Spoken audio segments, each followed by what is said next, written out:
Hello, good morning everybody. Welcome to, English Speaking Success, the Keith Speaking Academy, and today's live lesson, which is all about politeness. That's right, being polite.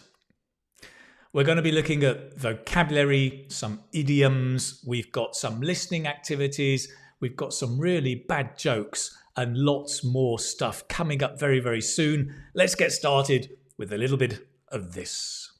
It's time. Yo. Yeah, go get your coffee. It's time to join the Keith Speaking Academy. It's time for a live lesson, fun games and idioms. Go get your tea, go get your coffee. It's time to join the Keith Speaking Academy. It's time for a live lesson, fun games and idioms.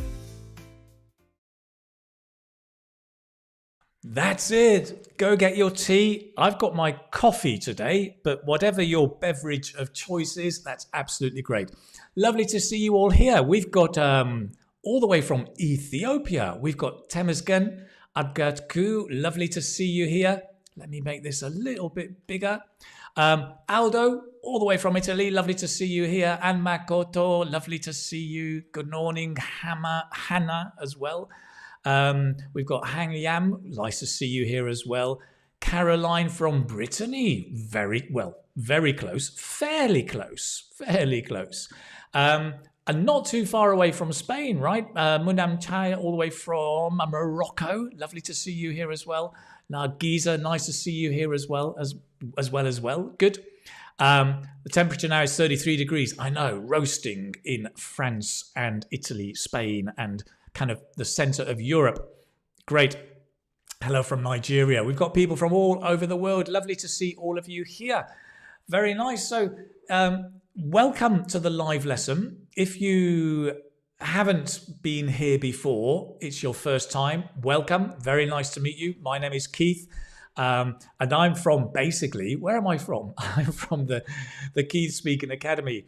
The Keith Speaking Academy is basically it's a website, and there I offer information about IELTS, online courses to help you become a more confident speaker of English.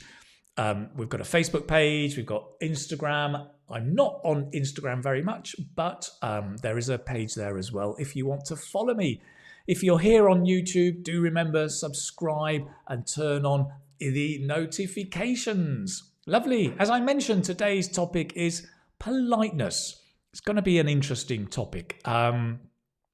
It's, I think, a controversial topic because there's no right and wrong about politeness. It depends on the context very much. But British people are sticklers for politeness. I mean, we emphasize politeness quite a lot from childhood, and we're going to talk about that quite a bit today. But if you are new and you don't know about what I do, a very quick introduction to the Keith Speaking Academy. This is the website, keithspeakingacademy.com. Really here to help you speak better English, and then help with the IELTS speaking test. We've got lots of information about the IELTS test here, part 1 and part 2, part 3. We've got the free live lessons here, which I do once a month. The last one was holidays. You can download the PDF for free here. Just need to leave your email, and I can send you more resources and information about IELTS and about English. So today, it's the first Thursday, normally, of each month. This month is a bit different. And you can come down here and find all different topics and lessons, habits, patience, studying, and just click on those and you can get the PDF and get the lesson for free. I've got lots of online courses. The main one is the Gold course, which will help you prepare for IELTS speaking. Also, there's an idioms course, a grammar course. I've got friends Fiona and Eli who've done a reading and a writing course here.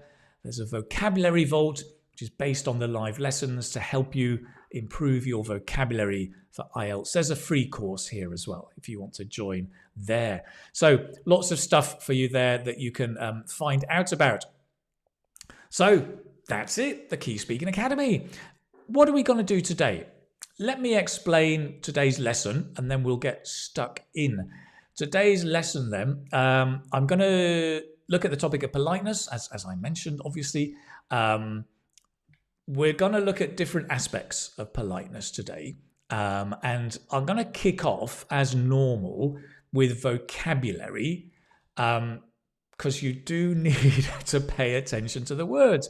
As our friend over here says, vocabulary is important. We'll be looking at building your vocabulary so you can talk about this topic more successfully and more confidently.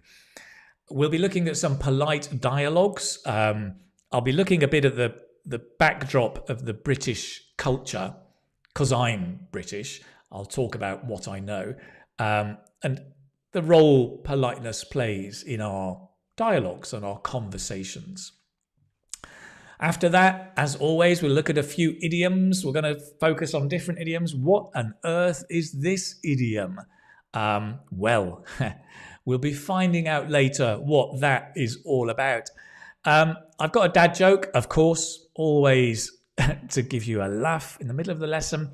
And today we're going to be looking at some listening. I've got a listening activity which will help you improve your listening skills, I hope, quite a bit in a fun way. And we're going to end up on Kahoot. Kahoot is a game that we play. It's basically testing your vocabulary. So pay attention, don't sleep, make some notes, and we'll see how we go.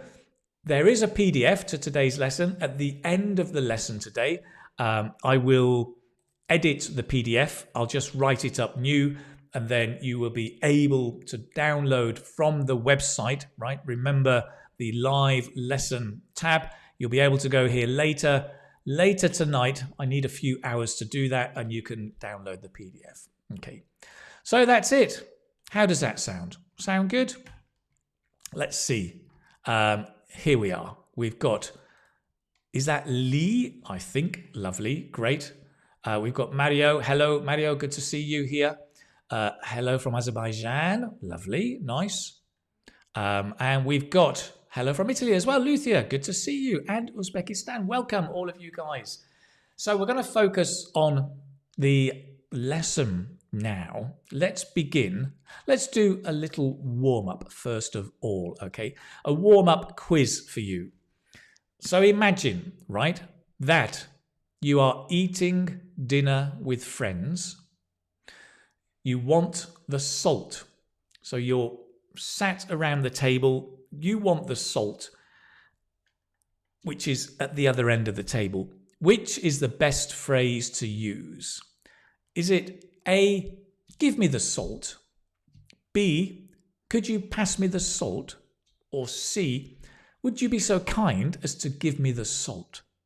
What do you think? Just type in the chat. Let me know what you think is the best phrase to use here. I'll give you a minute to write something in there.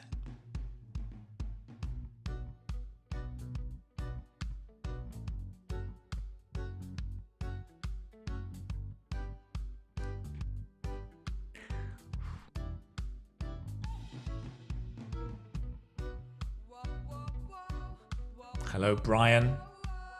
Hello, Roy, in your gallery.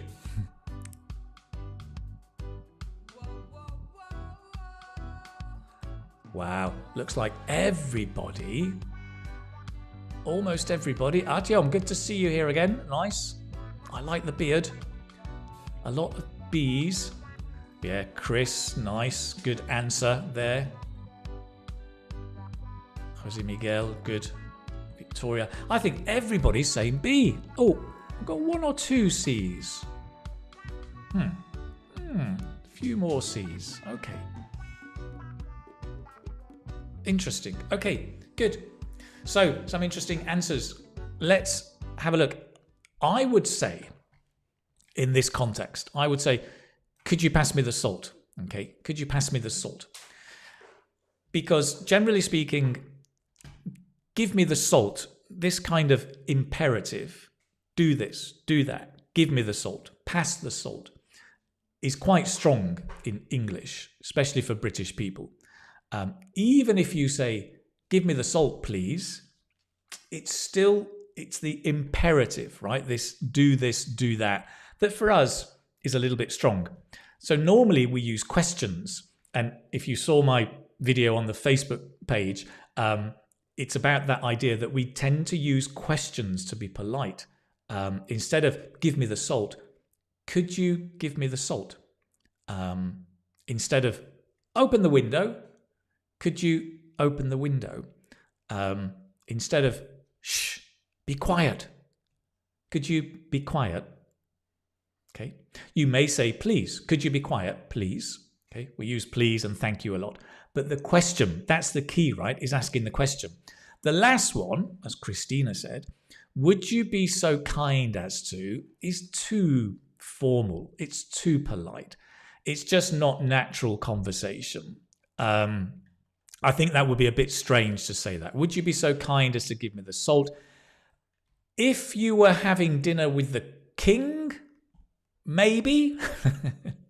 But it sounds a bit like Downton Abbey. Downton Abbey.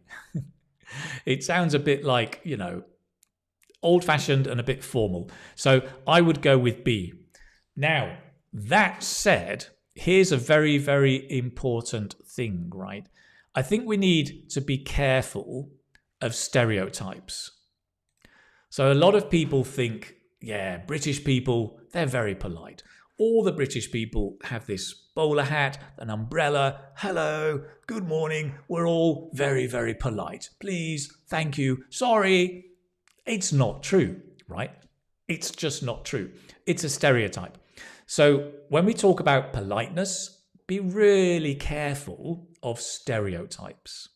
Stereotype is a general idea that everyone's the same. And of course, it's not true. Britain has polite and rude people.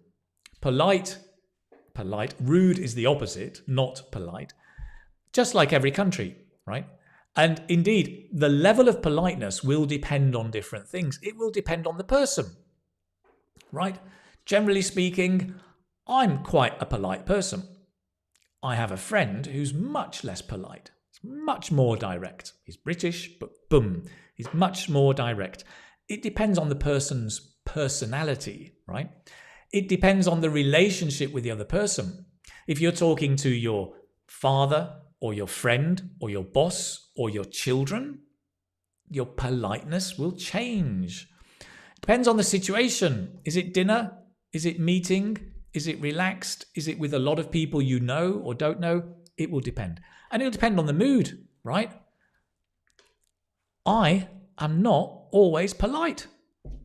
If I'm angry and I lose it, I can be very, very rude. I may feel bad later, but it depends on my mood, if I'm in a good mood or a bad mood. So I think it's impossible to say what is correct or incorrect with politeness in English. It depends on so many things. That said, we are going to look at some guidelines. We've got a great expression in English. It's called a rule of thumb. A rule of thumb. The thumb. A rule of thumb is a guideline, right? It doesn't mean it's a rule, black and white. It's just a guideline, a help. For example, using a question is one guideline to be polite. There are others, and we'll be looking at kind of guidelines and rules of thumb. A rule of thumb. Oh, there you go. It knows it. A rule of thumb equals a general guideline. I love this. It's writing for me. Good. Now, if you're interested in reading a bit more about this, I'm going to share with you a link here. I'll ask Burns to share it.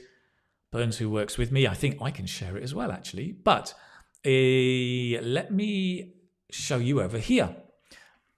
So this is about English etiquette. Etiquette just means the way we behave. It's the customary code of polite behavior, right? And this is a really interesting article. It will talk about the English and the culture. For example, here it says British etiquette dictates courtesy at all times, or courteousness, which means forming an orderly queue. Forming an orderly queue in a shop. We love to queue, right? Saying excuse me when someone is blocking your way. Saying please and thank you for any service you've received. All of these. And this article goes on. It talks a lot more about it. It's an interesting article. It talks about being a guest at a party. As the guest, it's polite to wait until everyone at the table has been served. Once the meal has begun, it's impolite to reach over someone else's plate for an item. So if you're all eating and the salt is there, if I reach over your plate, it's a no-no. It's impolite. So it's an interesting article. I recommend you can go and have a look at it maybe later and find out a little bit about the English etiquette. It's not 18th century. I mean, what they've written here, I think the vast majority is still true today. So it's quite interesting. You can go and have a look at that. There you go. I can put the link in myself as well. But thank you. Burns has got it in there. Daniela, it's true. I can't imagine you not to be polite. I can, seriously. Sometimes it does happen. Okay. So with that in mind, let's move on. So let's have a look at vocabulary. So just to put this in focus where we are, where we're actually starting, politeness, that's the theme. If you've just joined us, we're going to begin looking at vocabulary on the topic of politeness, okay? So politeness is the noun, politeness, and that stress goes on the light, right? I'll just try and make it a bit clearer for you. Politeness. And we have the plosive P. It's a P, P. In many languages, the P is not plosive. It's B, B. But in English, it's a P. So actually, if I take my lesson plan and I do this, politeness, can you see that it moves? In many languages, it would be politeness. But in English, politeness, politeness. I'm going to have students walking around England going, hello, my name is Paul. Politeness, politeness, stress on the light, politeness. And it's a P, politeness. Okay. This means just showing respect and being thoughtful of other people, right? Being careful and thoughtful. The adjective polite, polite, and we say to be polite to someone. So just notice the preposition there. I am polite to you. He was very polite to me. He was very polite to me. And notice the to becomes to. Right? Of course, because it's weak. He was polite to me. To me. To me. Can you say to me? Polite to me. Polite to me. He was very polite to me. Nice. Good. Making good progress there. You should be polite to your elders. It was polite of you to help me. It was kind of you to help me. Thank you. It was polite of you to help me. Okay. Other expressions we've got: to make polite conversation. So polite conversation just means small talk. Small talk, if you don't know, is the unimportant talk. The things that are not important. So when you meet somebody, polite conversation, small talk is nice weather today. Ooh, it's a bit cold. Have you been here before? Ooh, what time is it? It's just talking about small things. Mostly the weather. actually, for most British people. Polite conversation is the weather. Or did you have a good trip? Did you find it okay? Yes, good, okay. Did you drive here? All those polite conversations. You can say, I'm not very good at making polite conversation. So notice to make polite conversation or to make small talk. I'm not very good at making polite conversation. I just say what I feel. Okay. Good. Now, I've got a quick book recommendation because I read this book several years ago. It's called Watching the English, The Hidden Rules of English Behavior. And there are extracts that talk about politeness, etiquette, and the way British people are. Well, English. It talks more about English. It's the English people, English behavior. Again, there's a link here. You can go and have a look at. I will show you. This is just an extract, but to give you an idea, and so you can see the book. I mean, you can go and look for this in Amazon or wherever. These are some of the quotes. It's a great book. If you're living in England, you should read this. I think it's really, really interesting. There you go. Small talk. Small talk. So it says on small talk, you do not go up to someone at a party or in any other social setting where conversation with strangers is permitted, such as a bar counter, and say, hello, I'm John Smith, or even, hello, I'm John.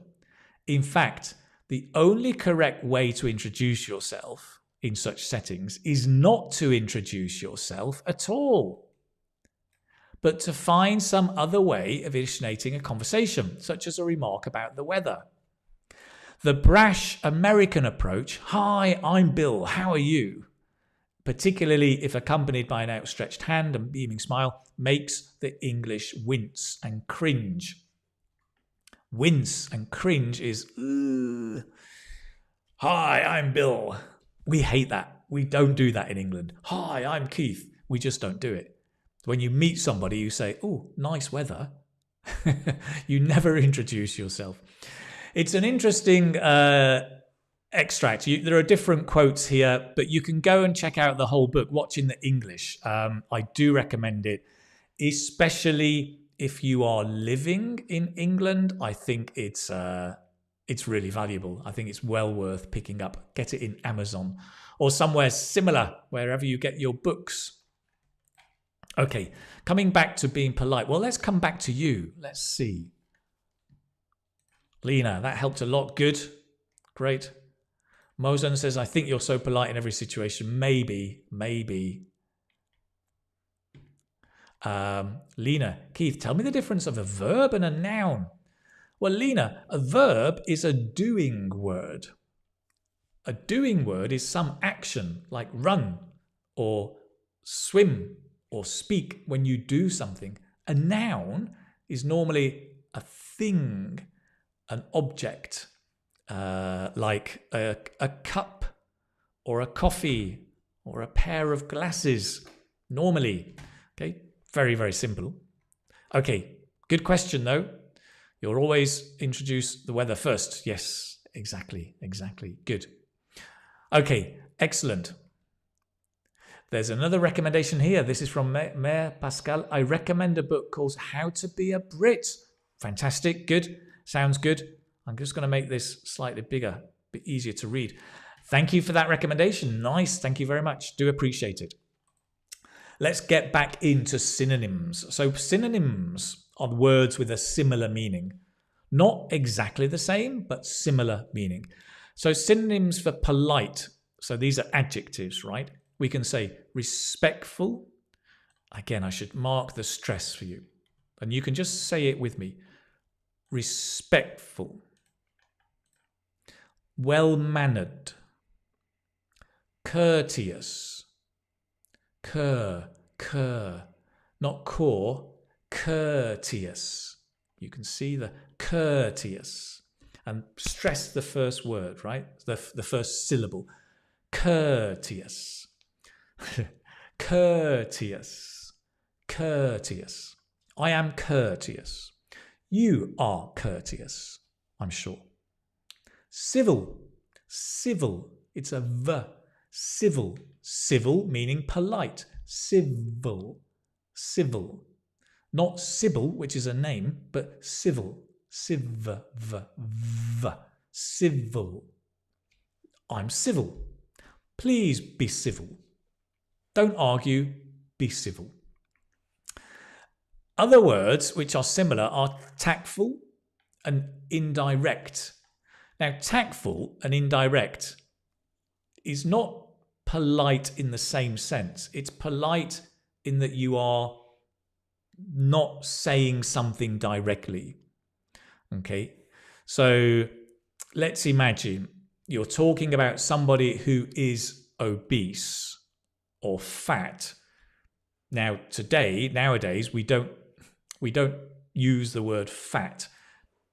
It's become a bit of a politically correct thing. And so sometimes you want to find a way to say it more politely, to be tactful or indirect. So you may say, she's a bit on the large side. Or he is a bit on the large side. Instead of saying he's stupid, not nice, right? That's not polite. Oh, he's stupid.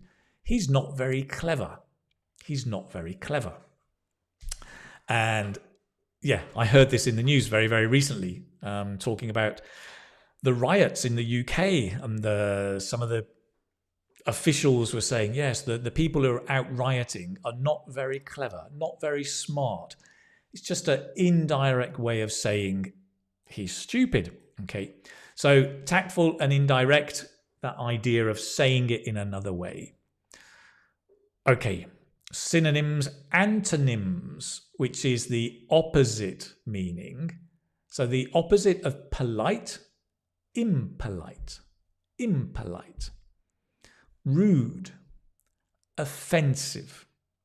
Offensive is stronger. So I think you would say impolite, rude, and offensive. Offensive is very, very impolite. So offensive, if you say to somebody, you're stupid, you're an idiot, that's offensive. It's like an insult. It's very, very strong.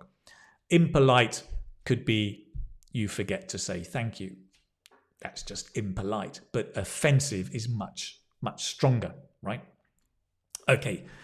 So those are the antonyms with the opposite meaning. Okay. Right, good. Shaimi says, I bought it right now. You bought the book. Fantastic. Well done. Julia, she is short. She is vertically challenged. Yes, very, very good. This is another example. It's a very good example, actually, of being indirect or tactful. And I'm just going to help you a little bit here, Julia, because as an adjective, challenge will change to challenged, right? So she is short. She's vertically challenged. We use this quite euphemistically. It has a sense of humor, right? It's quite funny when we say this. We use this to convey humor, right? Excellent, good. In game culture, we usually call a ruder person toxic, right? Yeah, good. Very, very good. Oh, now I've come to understand a bit the culture of the English people. Right, good. Start your journey. What do I say if I want to dodge saying that someone is short? They are vertically challenged. Or they're not very tall, right? Just use the opposite, Chanlong. They're not very tall. Not very clever, not very tall. Yep. Or they're not very tall. Good. Rude. Excellent. Good. Sheldon, very good point. The Civil War is not very civil. That's right. Civil there with a different meaning. Civil meaning of the civilians, of the people. But civil as an adjective can mean polite, right? Very good. Very good. Well spotted. Anna says, I love the way you're teaching synonyms. Great. I'm glad they're useful. Shaima, does the rule of thumb equal to common sense? Very, very similar. Yes, similar. Actually, yes. Artyom, she's boring. She's too serious. Nice. Very nice. Yes. She's not the most interesting person, right? She's not the most interesting person. Or, I like this, Artyom, she's too serious. Yes. I've just noticed this avatar. What a brilliant avatar. Thank you so much. Excellent. Okay, good. Any other comments coming out? Daniel said he's a bit on the short size. Yes, you're almost there, Daniela. Let me help you. It's short side, right? Not short size, but he's a bit on the short side, we would say. I don't know why, but it is. It's on the short side. But lovely. Thank you for sharing, Daniela. I thought you were on holiday. Or are you leaving soon? Either way, enjoy it. So antonyms, just a few more phrases that we commonly use here. We talk about a common courtesy. It can be countable or uncountable, actually. It can be uncountable or countable, both. This is the expected politeness. If you expect people to do things, it's common courtesy. So it's common courtesy to take a gift when you visit someone's house for the first time. Right? It's common courtesy. Remember courtesy? Courtesy is, did I have that already? Common courtesy? I did, right? Courteous. Okay. Courteous was the adjective. Courtesy is the noun. Common courtesy. To take a gift when you visit someone's house. As we said before in that article, it's common courtesy to not lean over somebody's plate when you're eating.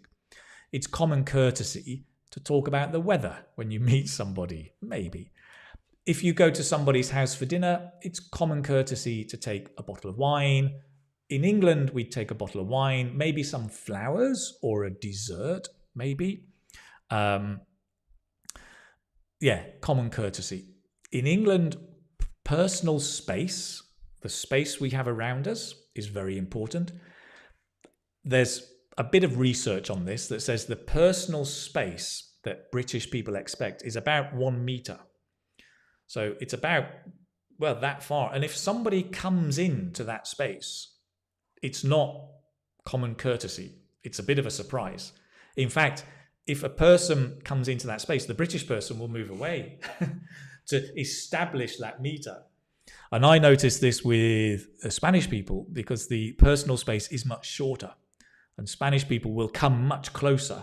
And so I used to move away, but now I'm used to it. Common courtesy in England is to keep that meter space. Interesting. Again, remember, depends on the person, depends on the context, depends on other things, right? It's not black and white. Other expressions, good manners. We talk about good manners, behave in a correct way. These are good manners. So as a noun, he has got good manners. Yes. I think often British people talk about children, saying, oh, your children have got good manners. It's a compliment. Your children have got good manners. You've brought them up well. You've educated them well. He's got good manners. To be considerate is another one. To be considerate, stress the s, considerate, is to be thoughtful of other people. Respectful, thoughtful, considerate. Respectful, thoughtful, considerate of other people's feelings, right? Thanks for your help. That is very considerate of you. So do notice the preposition. It's considerate of you. For me, this is why it's so important not only to learn words, but to learn the chunk, the collocation, or the preposition that goes with a word. Sometimes we say the grammar of the word, right? Considerate of. It's very considerate of you. Are you considerate? Are you a considerate person? Good question. Okay, good. So lots of vocabulary. We're going to move on Let me just check in with you all here. Venkatesh says it's new, first time here. Lovely. Lovely to see you here for the first time. Daniela says I'm leaving in the afternoon. Right. Excellent. Outcast says, when asking for favors, you should say thank you. They're more likely to help you. Yes. Good. Oh, you're answering Brian the Brick. Excellent. Good. When will the live lesson finish? In about 1 hour. 1 more hour, more or less. Watching from Uzbekistan, welcome. Lovely to see you here from Uzbekistan. Lena says, we can't go on holiday when you are here, Keith. Well, you can watch me on holiday. Great, excellent. Also, yes, Grindstone00 says, especially in Italy, we have very tiny space. That's true. I remember in Italy, that personal space is very, very tiny, very, very small. Yes. I'm going to write that down because I think it's an interesting collocation, right? Personal space. Be careful of the personal space. Excellent. Good. It's a basic courtesy. Nice. Well behaved. Huda, nice to see you here. Great. Good. Considerate, says Victoria. Yes. My sister doesn't follow the table manners. Right. Yes. So we also have table manners where you should do, like, don't lean over people. You know, I think each country is different. I remember living out in China, the table manners are also, in a formal context, the table manners were quite strict. You have to wait. We had to wait for the oldest person to begin and then give food to the oldest person, or you have to wait for somebody to make a toast. Where you sit is important. The table manners can be complicated. For me, they were complicated in China. I think in England, they're simpler, but we still have table manners. Yes. Great. Brian says, it's actually not common courtesy in my country to be aware of personal space. But I always move away too when people get too close. Right. Interesting. Yes.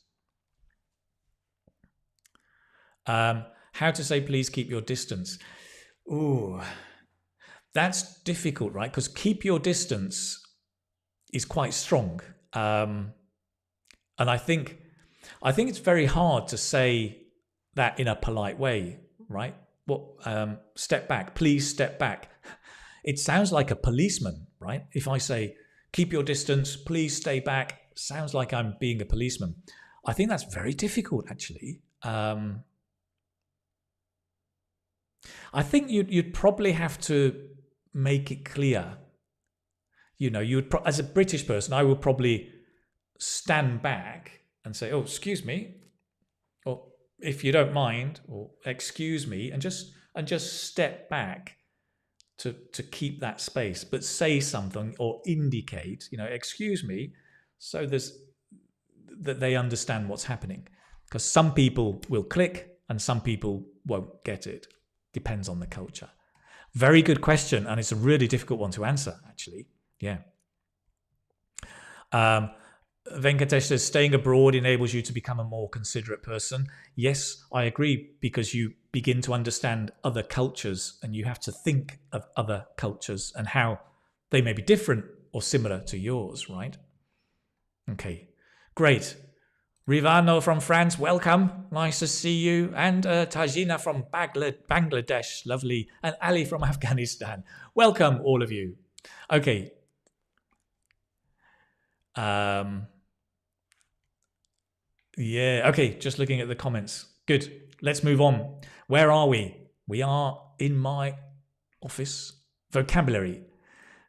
Let's move on and let's have a look at some dialogues, okay? Polite dialogues. Bearing in mind the rule of thumb, that there's no correct or incorrect. It depends on the context and the people. It's not polite to point. There you go. It's not polite to point. That's an interesting one because in some countries, it's very rude to point. I realized, do you know what? My daughter, when she watches me sometimes on the videos, she says, Dad, stop pointing. You're always pointing. Because when I talk, I often do this without realizing. Naomi says, Dad, you're always pointing. It's rude to point. I have to be careful, right, with my hands. Put them like that. Sit on my hands. Because I do that. I don't mean to be offensive. But in some cultures, yeah, how you use your hands, pointing or maybe touching the head of children, right, can be impolite and not the done thing. So, yeah, traveling, going to other countries is really useful for becoming aware, considerate, and maybe respectful as well. So, dialogues. Did I say dialogues? I think I said dialogues. Right, polite dialogues. Let's get in there. Let me give you a scenario. I mean, a situation. And what do you think the person will say? Okay. Here we go. Layla, thank you. I can just see your messages. I do appreciate all of them. Interesting, inclusive, enjoyable. Thank you, Layla. I do appreciate that. That's great. Italians cannot speak without their hands moving. I have the same problem, I think. Okay, here, polite dialogue. Dialogue number 1 is about requesting. So the scenario. Emily is watching TV. It is quite loud. Tom, her boyfriend, is trying to study. He wants Emily to turn the volume on the TV down. Okay, so remember the context. This is boyfriend and girlfriend at home, relaxing. What do you think he will say? So, can you just type in the chat what you think he will say? Let's have a look.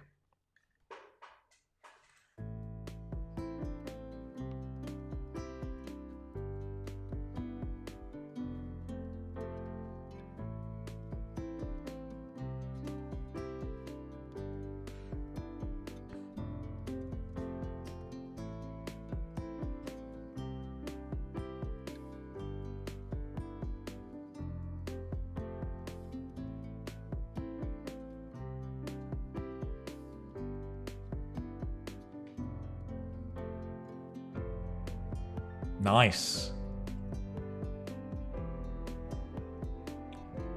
Very polite boyfriend.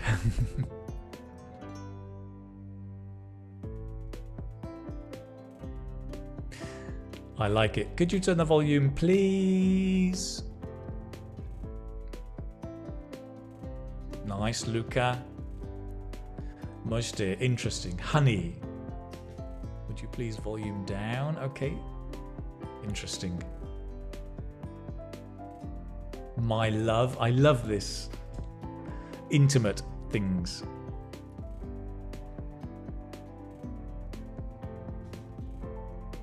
Interesting. Oh, there are so many. I like that.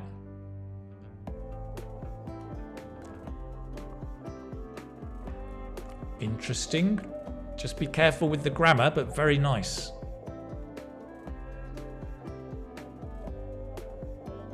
Okay.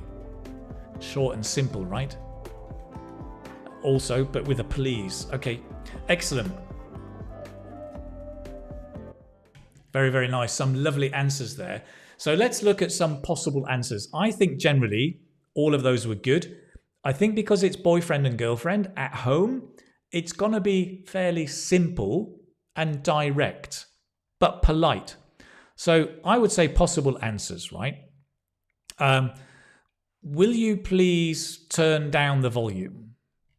So notice that the verb is not volume. The verb is turn down. Right? You need to turn down or turn down the volume.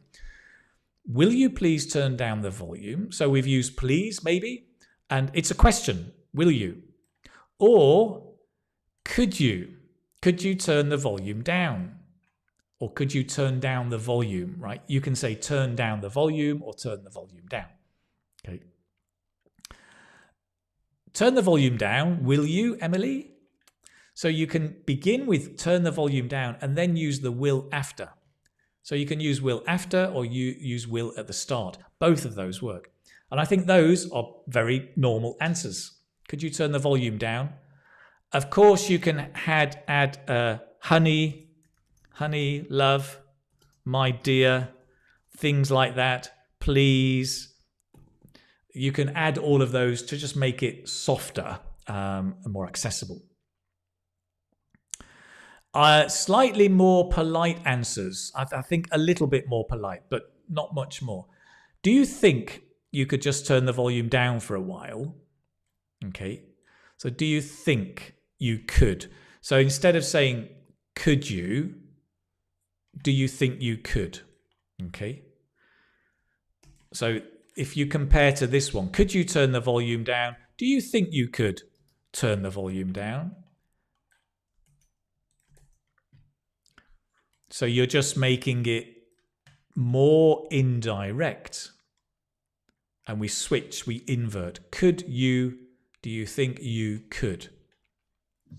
That's nice, right?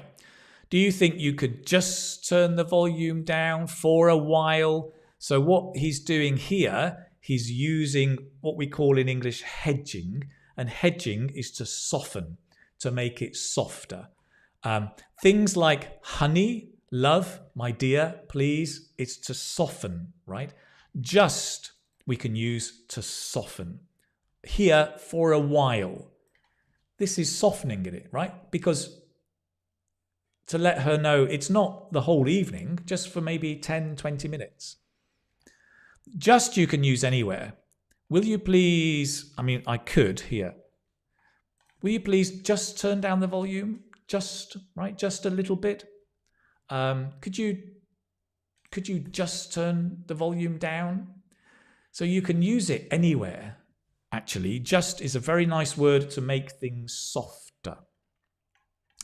Quite a few of you had this expression. Would you mind turning the volume down? Perfect. Just notice with would you mind, it has to be gerund. Okay, it's not would you mind to turn. No, would you mind turning the volume down? Okay. So I'll just kind of highlight the key things. And this one, I think more polite, but possible. I don't suppose you could turn that down, could you? I don't suppose, so here we're using I don't suppose. Again, it's making it softer. I don't suppose you could turn that down, could you? It's inverted, it's a tag into a question tag. A bit more polite, but again, still possible. I think this is less likely. I was wondering if you could turn the volume down. So sometimes we use the past tense to be polite. I was wondering, and then you say what you want to say. If you could, I don't know why this works, but we use the past tense. I was wondering. I think it's because when we say, I'm wondering if you could close the window, it sounds like a bit strong. If we use the past tense, it's kind of making it more distant and softer. I was wondering before, but not now. I was wondering if you could turn the volume down. I was wondering if you could... I think this is more polite, and maybe like with colleagues at work, you might use that. I was wondering if you could help me. I was wondering if you could just do this on the computer. So I think that's slightly more formal, more polite, but still nice. I was wondering. So using the past tense.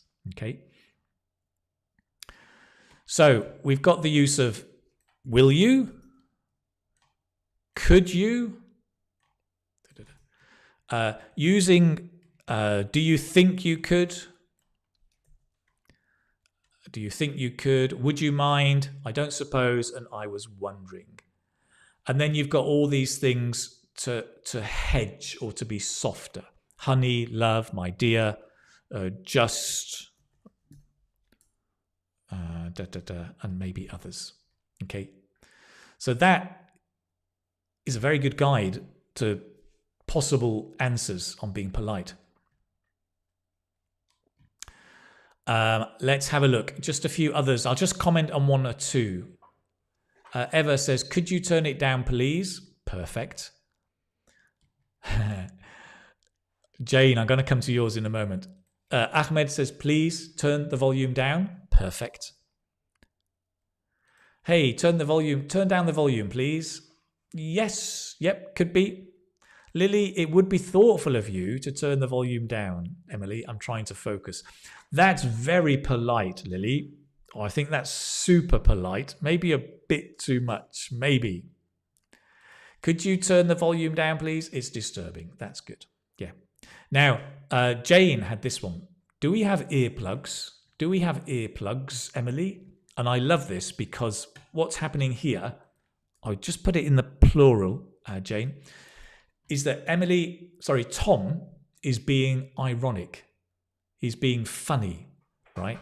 And you've anticipated me here, Jane, because I've got here, British people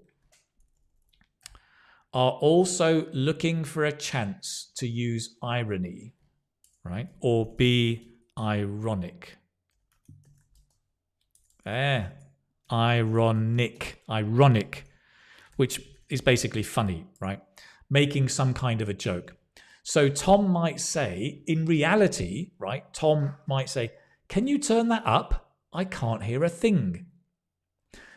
That's irony. It's saying the opposite of what is true. Or, is that loud enough? Can you hear okay? So it's indirect, it's tactful, but it's ironic. And so what Emily says, Jane says, do we have earplugs, Emily? I think that is ironic. Okay. If he said, could you use earplugs? That's different. But this one, I like it. It's irony, right? So I'm going to add that one. Thank you very much. Lovely. So this is also, I think, it's a very British thing, but yes. Last question then. How do you think Emily will reply? Let's say any of these. Tom said, in fact, let me go back up here. Let's go up to these. If Tom said, do you think you could just turn down the volume? How do you think Emily will reply? What do you think she'll say?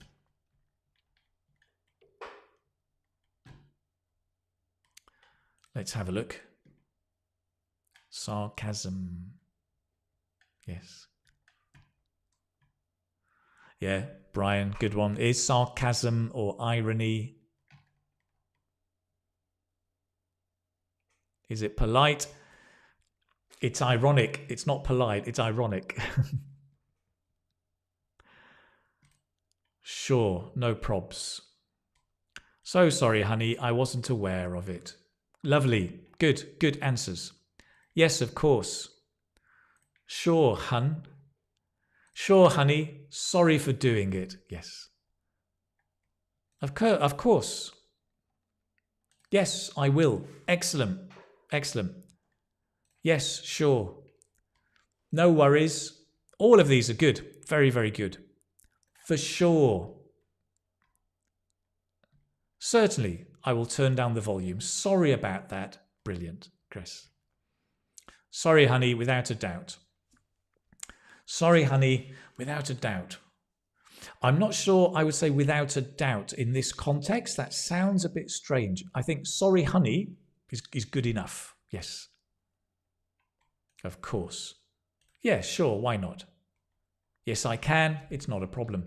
All of those are great. Very, very good. All of those possible answers. I think some of the things I was thinking you could have. Sure. No problem.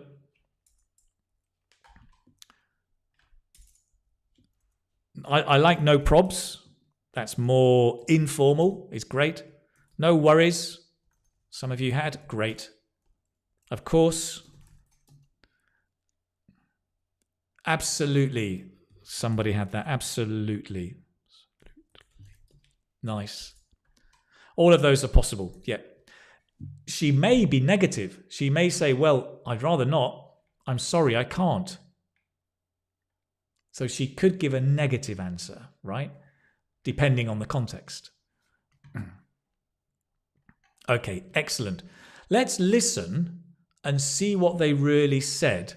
And is it similar to your ideas? So let's have a listen and just see, is it the same as what you said? Let's have a listen to this. Hey, Emily. I'm trying to study here. Do you think you could just turn down the TV a little? Sure, no problem. I didn't realize you were trying to study.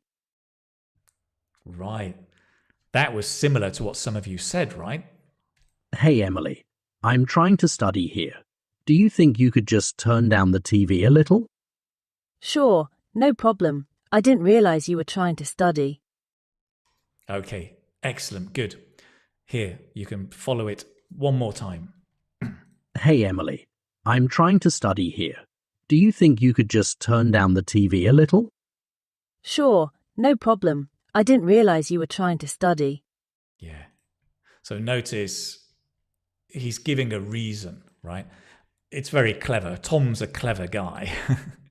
Because when you ask your girlfriend to do something, if you give a reason, you'll be more successful.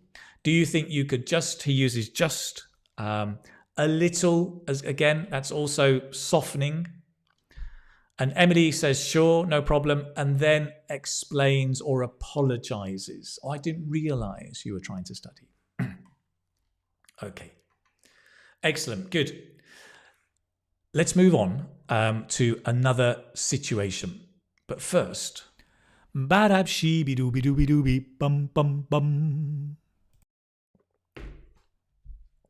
stay hydrated, Keith. Dialogue number 2. This one is a different situation. It's about interrupting.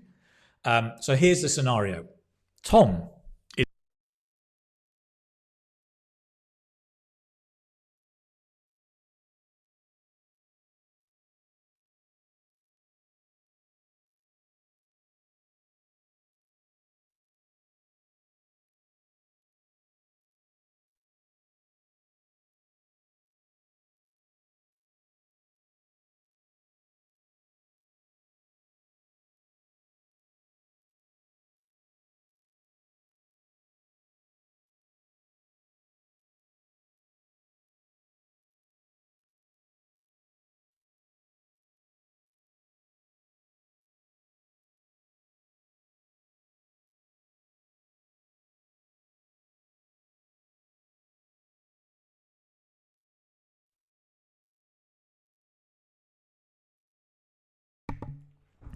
my apologies.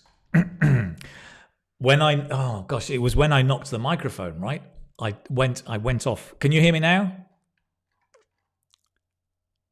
Can you hear me now? Can you hear me now? I'll just double check. You don't need to volume down now. We can't hear you, but can you really? Still can't hear me? Yes, you can. Okay. Yes, thank you. Good. My apologies.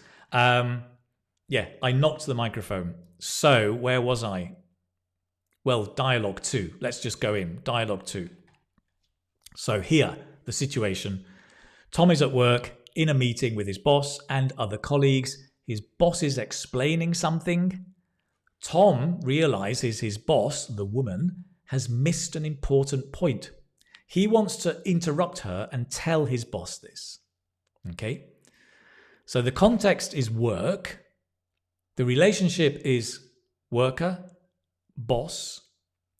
Imagine it's England. I understand, of course, depending on the country, the working relationships are different in China and Spain and England. You would be different. But let's imagine it's England. And in fact, for your information, the working relationship in America, the United States and Britain is also quite different. The culture is quite different. So I'm looking here at Britain and that context, okay? What do you think he will say to interrupt, right? It's interrupting. Okay, so let's see. Give me your ideas.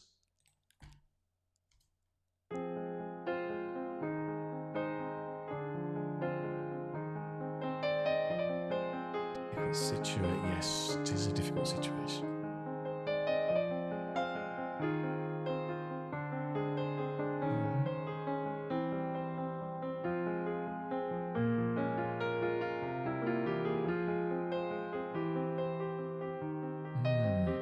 Nice, Christoph.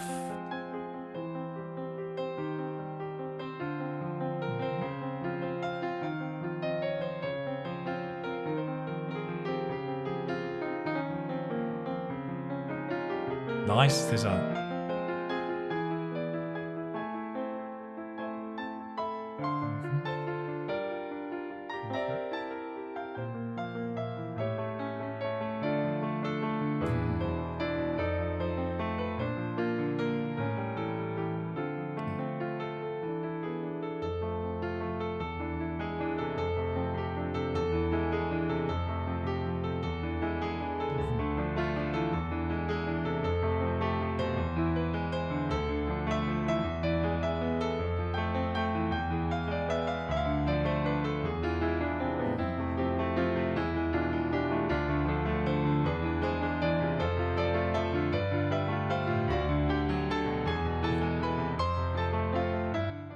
Okay, great. Kritika, our chief, I don't think we would use the word chief in the business context. I think boss, yes. Chief, no. But nice. Good. So some very, very interesting answers that you've got there. Let me share some possible answers and then we'll discuss and add yours as well. Possible answers. Can I just say something? Okay. Can I just add something? So remember the situation, the boss has forgotten something and you want to interrupt and remind them or add. Can I just say something? Can I just add something? I think even though it's the boss and the worker, something short and simple is better. I think sometimes... So, Ibrahim, you have one here, and I think the first bit is good. Sorry, I apologize for interrupting your conversation. Sorry, I apologize for interrupting your conversation. I would keep it shorter. I would say, sorry, I apologize for interrupting you. Would you mind, to think that important point, would you mind... Let's say, would you mind covering?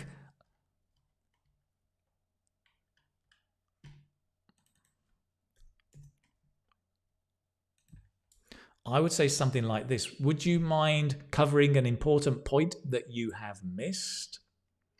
Something like that, something shorter. Sorry, I apologize for interrupting you. But it's nice and it's a balance of hedging, softening, and not offending, being polite, but being direct as well, something quite quick. Because in meetings, there are so many people, if you have a long sentence, it can be difficult, right? Can I just say something? I think a good idea here is you could start with, excuse me, can I just say something, right? Or sorry, can I just say something?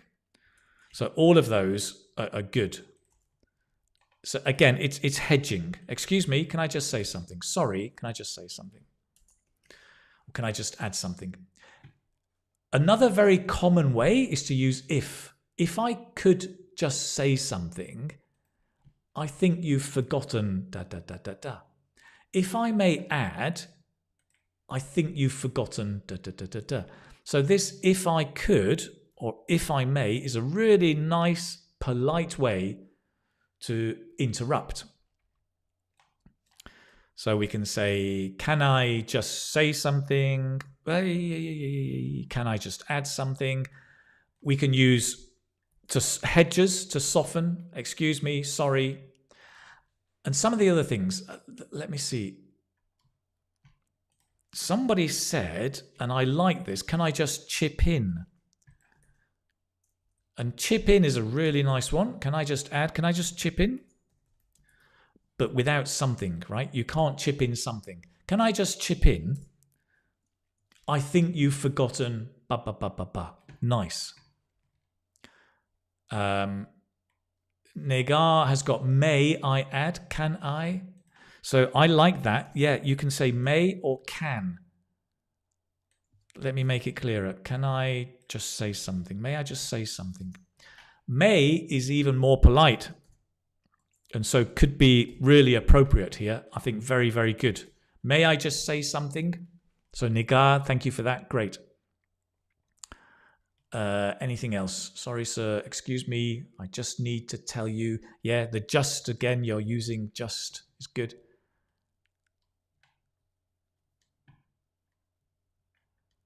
I'm awfully sorry, boss.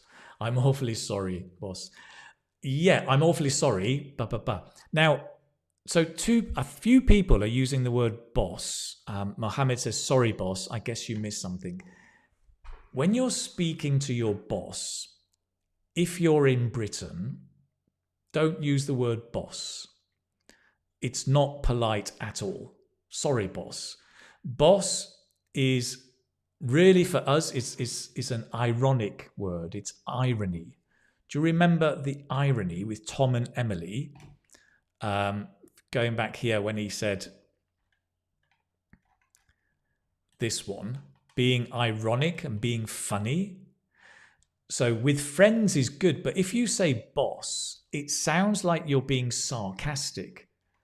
Like it's not normal. So if you are dealing with British people, don't call your boss boss. Never, right? Just say sir or the name or miss or whatever the name is. The name is probably the best. Boss we would use for a taxi driver. All right, boss, can you take me to this address? Okay. Because you're making it ironic, like the taxi driver is your boss. Like it's irony. So please don't use that in the work context. Not in Britain, at least, right? Okay, great. Thank you, Alexander. Thank you so much for that, because that helps, I think, a lot of people, because in many cultures, you may say that, right? Nargis are the same, right? Pardon, but I think you've missed. Pardon, sir. Pardon, madam, miss. Probably the name. You would probably use the name, right? Okay, excellent. Anything else? There's a few others, but I think that's the general idea. Those are good. I'm going to move on. More polite answers. Okay, more polite answers. Sorry to interrupt, but excuse me for interrupting. Okay, so I had the sorry here. Just notice the grammar. Sorry to interrupt. Excuse me for interrupting. Okay, so the grammar is different. Sorry to interrupt. Excuse me for interrupting, but. Perfect, great. Let's move on. Let's listen and see what they really said. Is it similar to your ideas? Let's have a listen. Here we go. If I could just add something, we could also mention the new product we are launching next month. Good point. We should mention that too. I think that was similar to what some of you said. Here again. If I could just add something, we could also mention the new product we are launching next month. Good point. We should mention that too. Yeah, so there you go. I'll just play it again for you. If I could just add something, we could also mention the new product we are launching next month. Good point. We should mention that too. Okay. So if I could just add something, and then he gives the point that was missed. We could also mention this. Notice, yeah, also I think is kind of hedging. It's saying what you said is great, but also we should say this. And the boss is very positive, right? Good point. We should mention that too, right? I think British bosses are open to feedback and suggestions. They're not going to say, I'm the boss, you listen to me. I think most British bosses, the good ones, are very open to feedback. Good point. We should mention that too. Okay, excellent. Let me move on. Lena says, never thought we say to a taxi driver, boss. Yeah, absolutely. To a taxi driver or the hairdresser. All right, boss, just cut on the side. It's a joke, right? It's not a joke. It's irony. It's humor. So it's common. Yeah, absolutely. Is this AI? Yes, Jin Ying. It is AI voices. Very lifelike, right? Very, very lifelike. Okay, I'm going to do one more for you. And the last one is disagreeing. Disagreeing is quite difficult, to be polite. No, I disagree. Here's the scenario. Emily is at work and in a meeting with other colleagues. One of them is explaining a marketing plan. She then asks the others what they think. Emily actually disagrees with the idea. Context, work, relationship, colleagues, right, on the same level. So one of them says, well, what do you think of my idea? And Emily disagrees. What will she say? What do you think she will say? Just type in the chat one more time. Let's do it.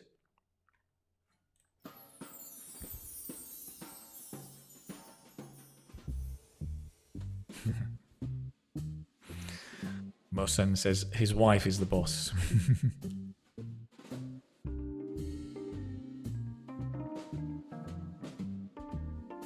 Yeah, Huda. It's interesting, right? But British culture, don't say boss.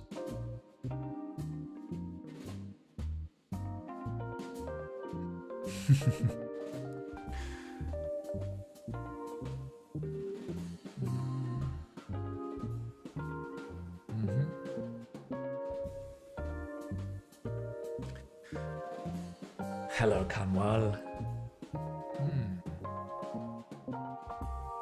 Wow, you're very diplomatic.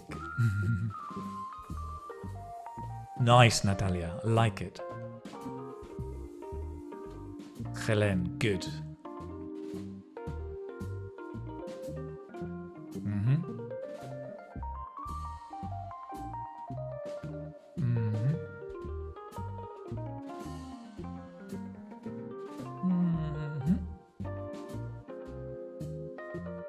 Showcase is a bit strong. Maybe I would like to give my point of view.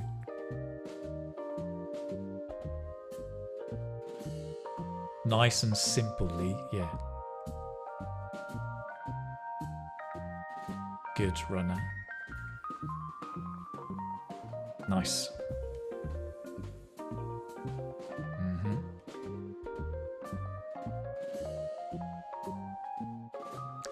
Love it. Simple, nice. Very nice. Little jewels as well. I love the simplicity. Very much so.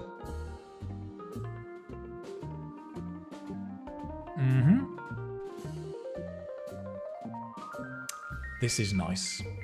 Good. Okay, excellent, good. So lots of really, really, really good ways of expressing it here. Again, I think simplicity is the key. Keep it simple. Possible answers. I will suggest a few here. Yes, but. Right? I disagree. Yes, but. So you have to kind of accept the ideas and then disagree. I think that's very much a British culture thing, that it's very difficult for British people just to say, no, that's wrong. British people tend to say, this is good, this is nice, but this is not so good. And we do that with children, we do it with workers. You always give positive things first and then the negative. Most British people don't just go, no, I disagree. It's kind of a positive, then a negative. So that, yes, great, but I think, da, da, da. Or, I see your point, but I think, da, da, da. Again, that's an interesting idea, but, da, da, da. I beg to differ. Just means I disagree. That's really nice, very simple. You can do that. Some others I'm going to put up that you've got. I think, yes, sorry, but I disagree. And then I think, da, da, da. Yeah, I think absolutely that's great. That's as good as well. Because you're giving the sorry to make it softer.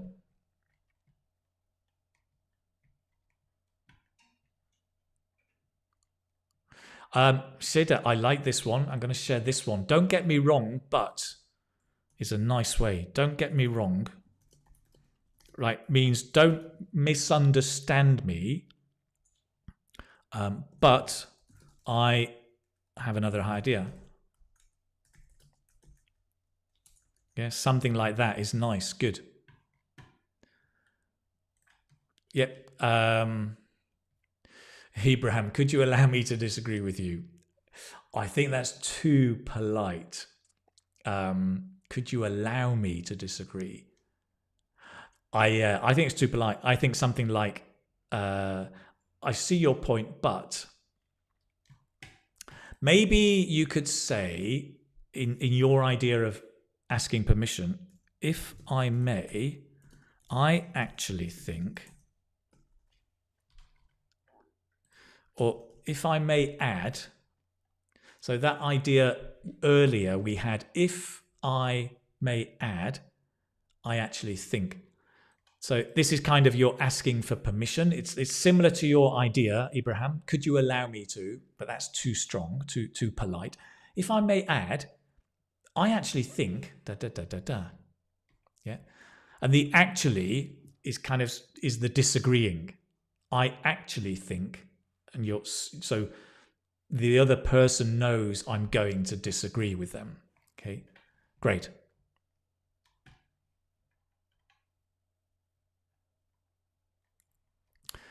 Another one we've got, I'm afraid I have to disagree. Yeah, good. I'm afraid the only change is I have to disagree.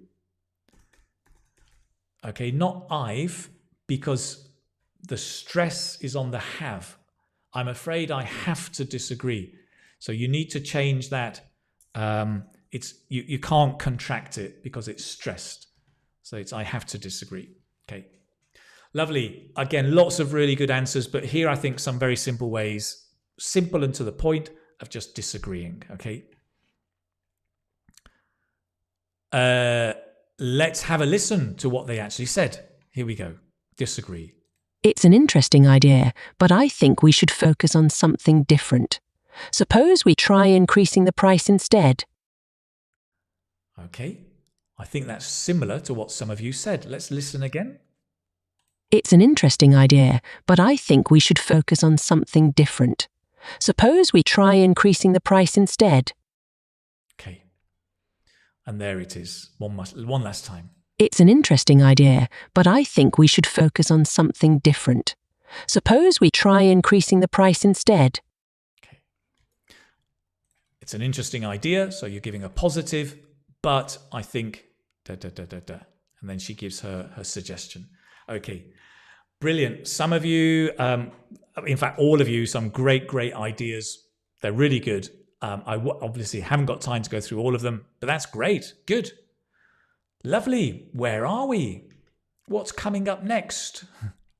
Let's have a look where we are, if we can. Where are we? Polite dialogue. So we've looked there at different dialogues. We've looked at interrupting, disagreeing, and requests. Let's move on. And let's have a quick look at, idioms. Oh my, idioms already? Here we go then. I want some idioms. I want them now. I want some idioms, but I don't know how to learn them, how to remember them. All I know, I really think so, is that I want some idioms now. How to learn them, how to remember them. All I know, and I really think so, is that I want some idioms now. How to learn them, how to remember them. To stretch my legs. All I know, and I really think so, is that I want some idioms now. Okay. How to learn them. Idioms. I'm going to show you a picture and I want you to guess the idiom. It's connected with politeness, obviously. So let's try number one. What do you think this idiom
Backwards. To bend over backwards is to make a great effort to be polite or to help someone. Okay. For example, she bent over backwards to make her guests feel comfortable. So she made a big effort to make them comfortable. She bent over backwards. It's not easy bending over backwards, right? As you can see in that picture, it's not easy at all. So that the idea of doing something difficult, making an extra effort to bend over backwards. Nice. Okay, that's it. Number two, which idiom?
I'm still here, by the way.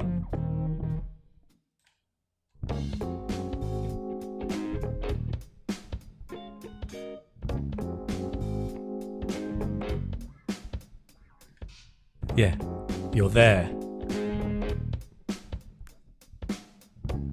Rahim, nice to see you here. Yeah, you've got it. Mind your P's and Q's. Mind your P's and Q's. What a strange expression, right? Let me bring that up here. So to mind your P's and Q's is to be careful about how you behave and speak. I don't know the origin of this idiom, but your P's and Q's, like in the picture, the letters, the P's and Q's, I guess because the P and the Q look very similar and they are easily mixed up. So you have to be careful. To mind means to be careful about not mixing up. So be careful how you behave and speak. For example, at the formal dinner, everyone had to mind their P's and Q's. Okay, this idiom, to be honest, we don't use it very much, but it's something you may hear. And I think to recognize it and understand it is useful. I wouldn't use it myself. I think it's more for a formal situation, like a formal dinner or a business dinner. You know, oh, mind your P's and Q's. Be careful what you say. The boss is here. Mind your P's and Q's. So it's normally for formal situations, but very useful to know. Okay. Excellent. Good. Let's do number 3. Where are we? Number 3. I think it's here. Third one, this one.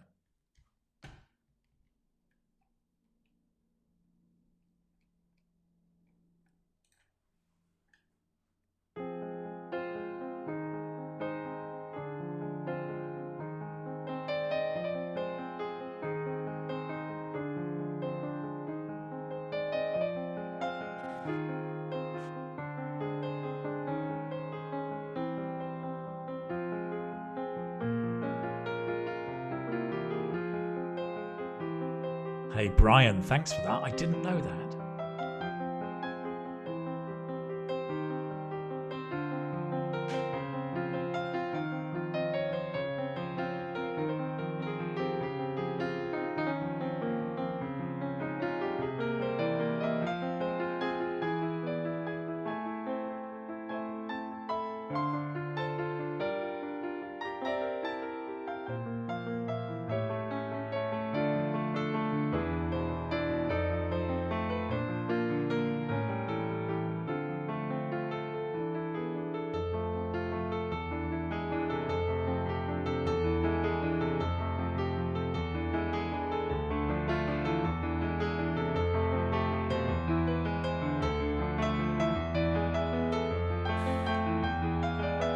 Right, let me stop you there. Absolutely very, very, very interesting.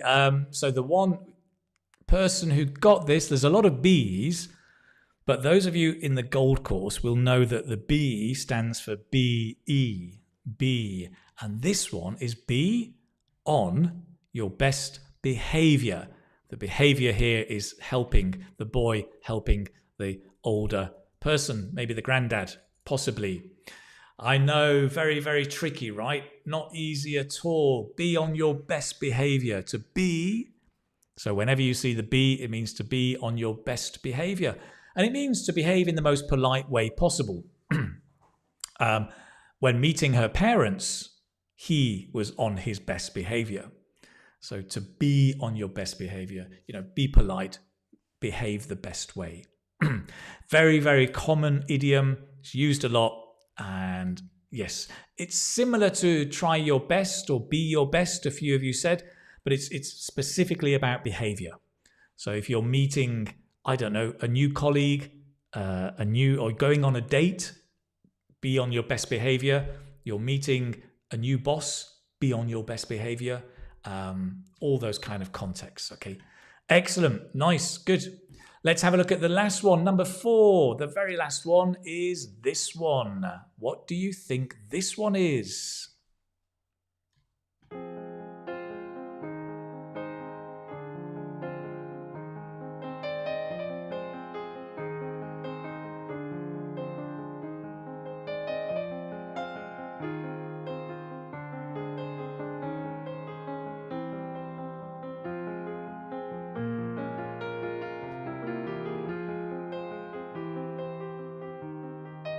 Nirvana, can we say the opposite? Not really, no.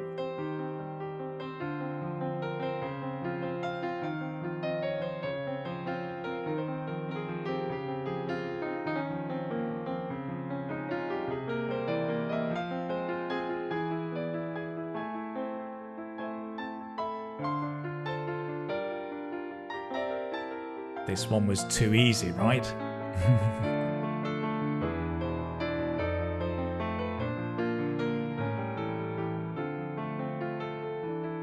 Yeah, you're all there, guys. Bite your tongue. Absolutely. It is to bite your tongue.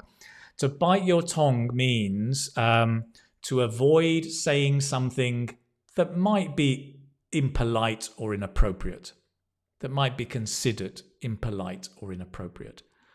For example, I had to bite my tongue when she started complaining about her boss. Okay. This is, it's kind of, I think often it's the situation where you're listening to people talk and you want to say something.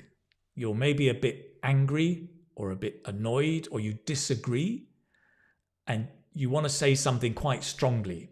like, no, that's nonsense, or don't complain about your boss, or don't talk about my friend like that. And so you can say it, but sometimes in English, so that in order not to be impolite, you bite your tongue, which means you don't talk. If you bite your tongue, then you're not talking. And it just gives you time to think and maybe say something more polite. I had to bite my tongue. Okay, I think maybe, for example, because her boss is my friend, that may make it clearer maybe. I had to bite my tongue when she started complaining about her boss because her boss is my friend.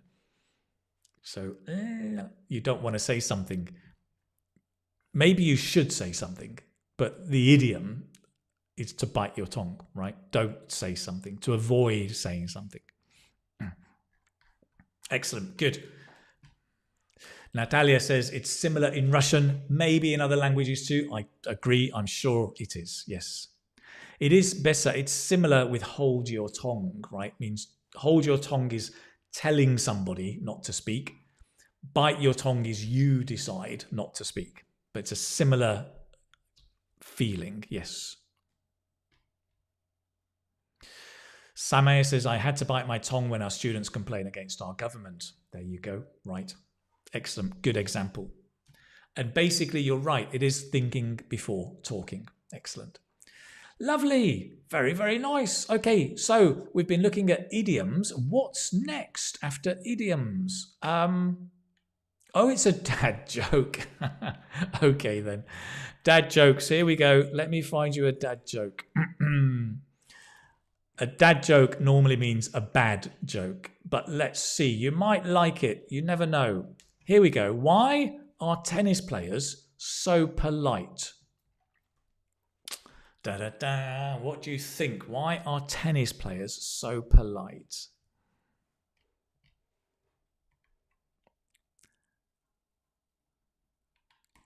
Wow, Helen, this is interesting.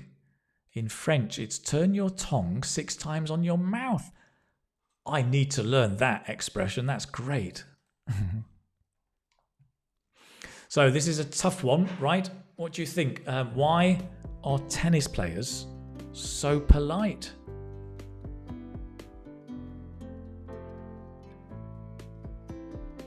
Yeah, Lilith. There is an expression about the cat got your tongue. The cat got your tongue means that you're not able to speak. Yes.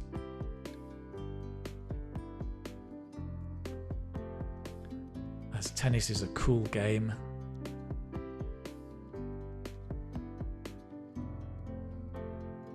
Because they serve up, you're so close. Tourne la langue 7 fois dans la bouche avant de parler. Oh, nice. Because they serve, because someone needs to carry the balls. Love it, like it. Because they are on good terms with their co-players. Nice. Yeah, Brian. Yeah, Liliet, the cat bite your tongue. The cat got your tongue. The cat got your tongue. Yes. They don't throw caution to the wind. Interesting. You remember that idiom from the other week, right? They need to follow the court manner. Interesting answer. And Bessa, you're almost there. Yes. Josh, good reference. Good reference. Zoe, yes. So you're there. Many of you have got the right answer. The way I phrased it is like this. Because they know how to serve well, right? It's the same idea. Basically, they know how to serve. They're good at serving. They give good service. They know how to serve well. If you serve somebody, then you're polite and you're kind and considerate. Dean, I love this answer because they don't want to cause a racket. Absolutely brilliant. Oh, I love it. Your control of English is fantastic. Racket having two meanings, right? Racket is to hit the ball, but racket is a loud noise. Nice one. Thank you, Huda. Shafi says, thanks. You're welcome. Oh, you're in Australia. Great. Your videos help me score back. Wow. Excellent. Very, very pleased. Very pleased to hear that. Maria says, because they stay in the green courtyard. Maybe. It's an idea. Okay, there's the dad joke. Now, I'm going to move on. Next, I'm going to do a listening activity. Next, more listening. But this is specifically about politeness in the UK. Because we've looked at dialogues and expressions and ways of being polite. But what about politeness in the UK? We're going to listen to someone talking about politeness in the UK. So I want you to listen and answer this question. How many examples of polite actions are mentioned in the talk, right? So we'll listen to someone talking about politeness in the UK. How many examples of polite actions are mentioned in the talk? Okay, so if you're ready to listen, just give me a thumbs up in the chat so I know, and then we'll listen together.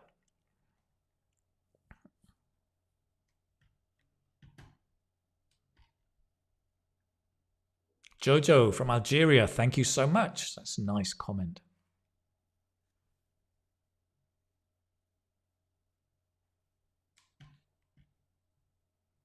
Okay, I can see the thumbs up. Okay, got it. Great.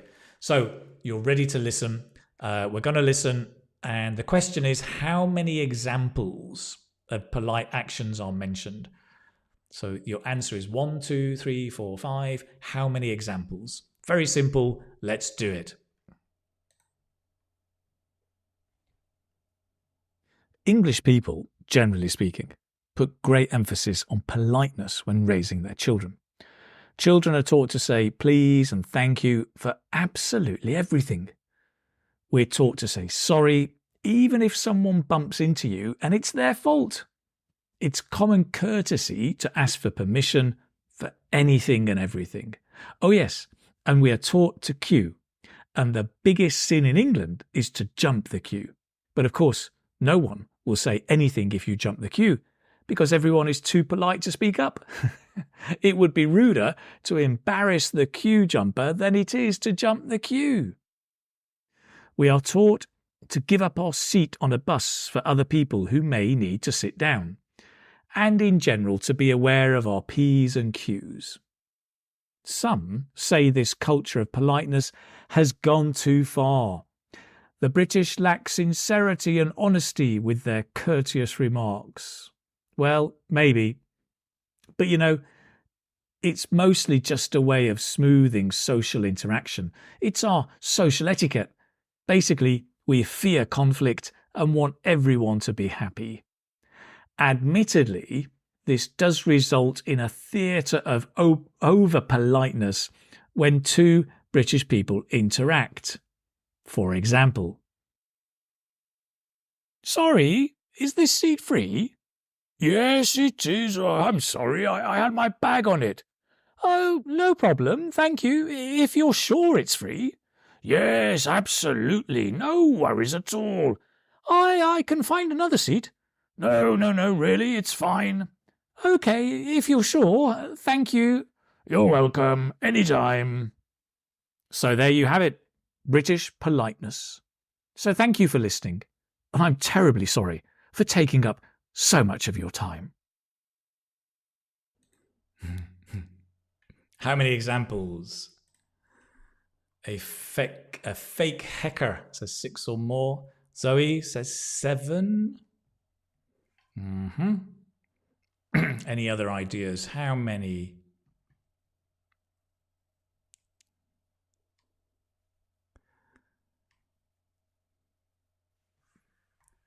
Let's see. Nirvana says 9. Iwona 8. Tiempam 5. Anat Dashan. How many did you say? I've lost you. I was about to click on you. 10. Freya, 5. Caroline, 7. Josh, 5. Saiduyo, so Kirov, more than 6. KC, 6. Really? Got 4. Okay. So, wow, from 4 to 10. Let me show you. The answer was 6. And these are they, okay? The answers are, children are taught to say please and thank you. So I consider that 1, right? Not 2. To say sorry, to ask for permission, to queue, to give up our seat on a bus, and to be aware of our P's and Q's, our pints and quarts. Thank you to Brian for that. So it was 6. I don't know where you got 10 from. Wow. Maybe you interpreted different things, but I think those were the 6 main examples of polite action. Okay. No worries. No worries. Let's move on. Now we're going to listen again. Okay. And I want you to mark the boxes that contain the exact words you hear. And where are the boxes? The boxes have disappeared. Come back. Where are they? Would you believe it? The boxes have disappeared. Here they are. Bear with me. It's so funny because the formatting changes. Okay, listen again. Mark the boxes here that contain the exact words you hear. When you have a line of 3, type bingo and the words in the chat. So, for example, if you find out that you get, I don't know, that you hear politely, speak out, and socializing, that's your line of 3. Just type bingo and type politely, speak out, socializing in the chat. Okay, that's it. That's why it's called bingo. They have to be the exact words, right? If you hear polite, then that doesn't work. If you hear politely, then yes, it's okay. The exact words. Okay, so we'll listen again. Mark the boxes that contain the exact words you hear. When you have a line of 3, type bingo and the words in the chat. Let's do it. Let's listen one more time.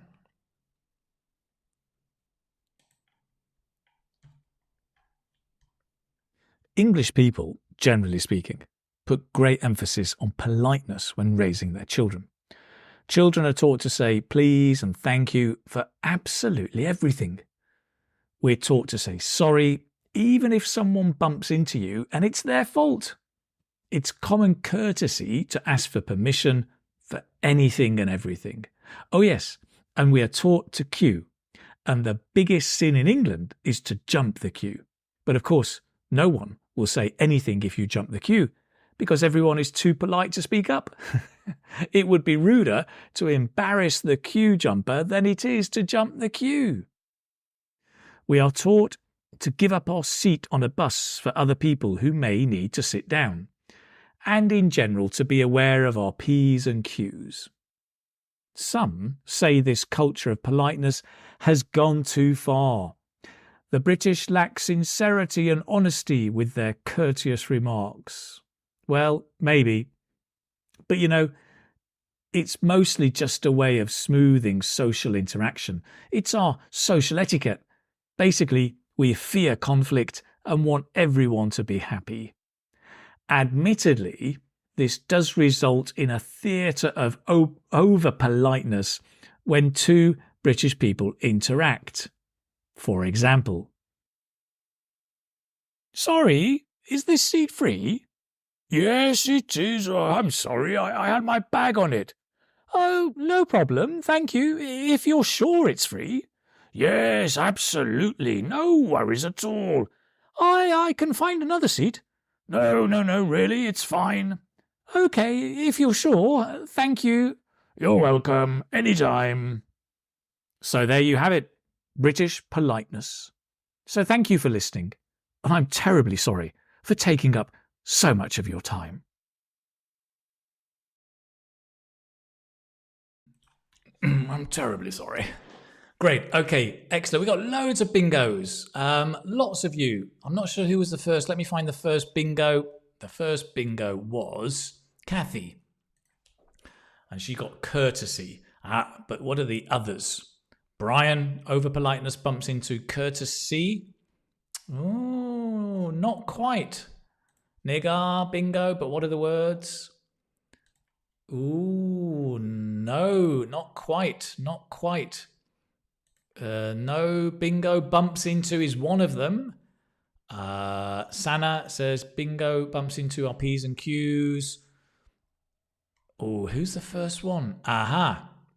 Lily, bumps into P's and Q's over politeness. Those three, right? Those are the ones that you're saying. Bumps into P's and Q's over politeness. Well done. That was it. Jasprit also, well done. That was it. You got it. Dario, well done. Hannah as well, well done.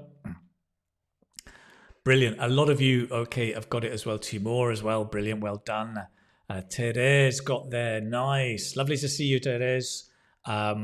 Brilliant. Good. So lots of you got it. Those are the three.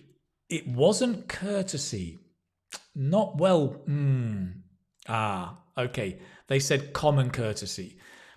So that is said, but the three in the line, that's the three, right? Those three in the center.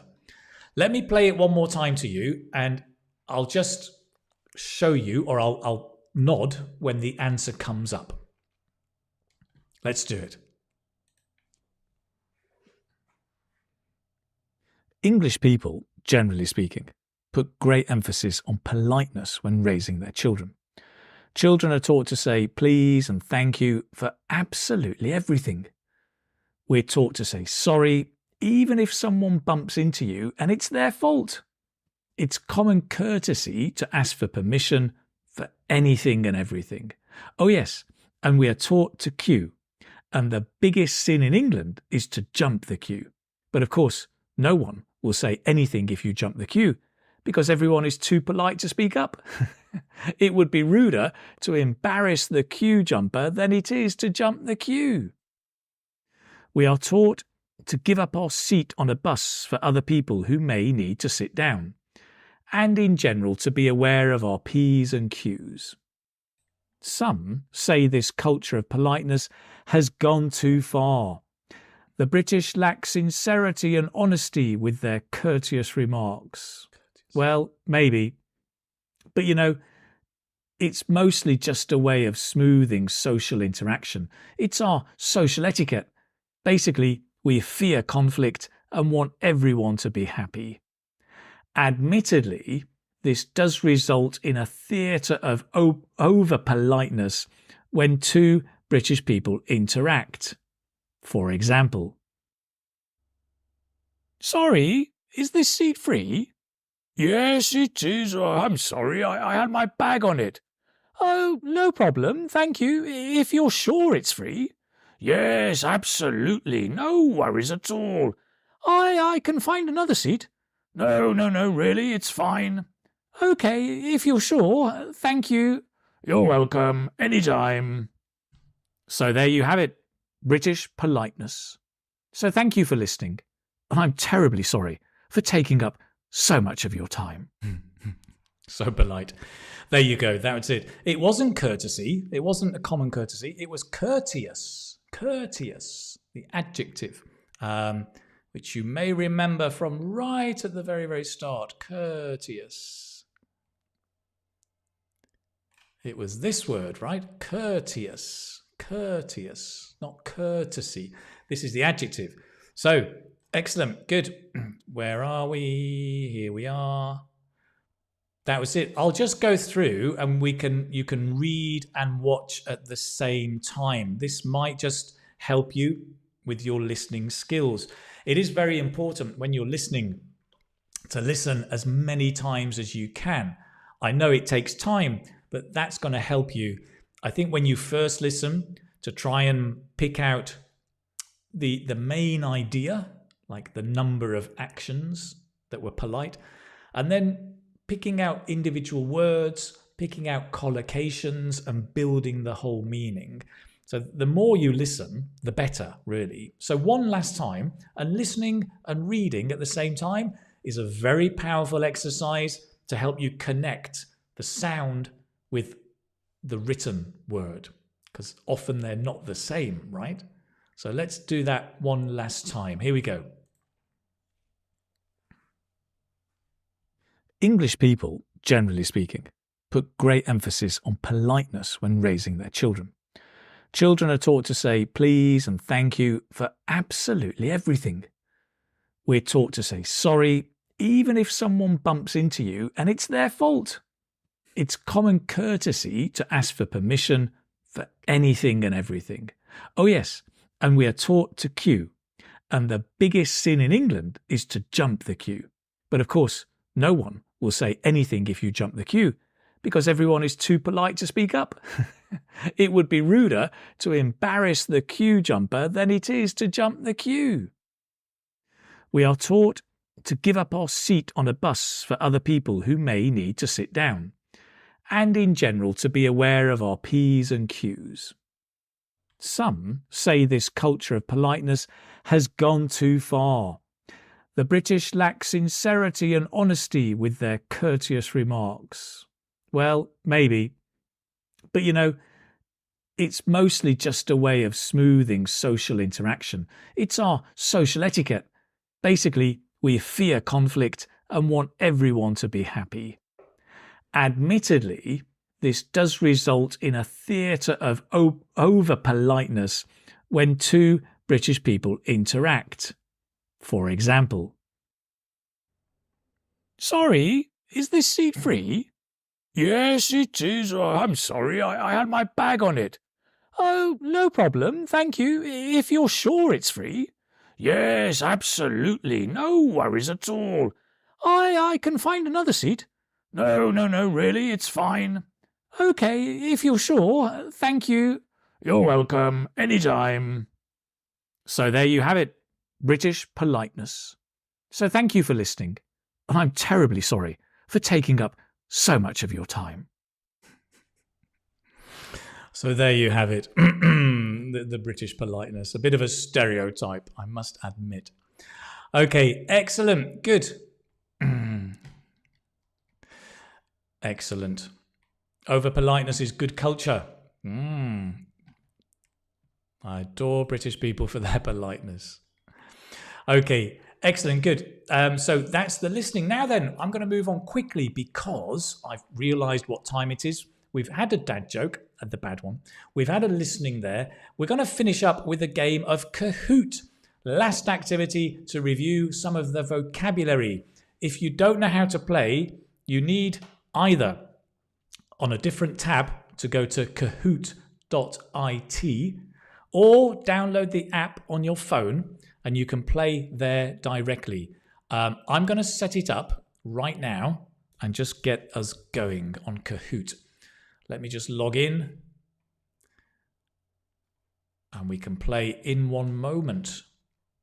Into the library, politeness, host it live. So I'll show you as we're doing this and you can see what I'm doing. We're going to play the classic mode. So get ready to join. You can join at kahoot.it. There's the game pin. And what I need to do now is change this. Bear with me.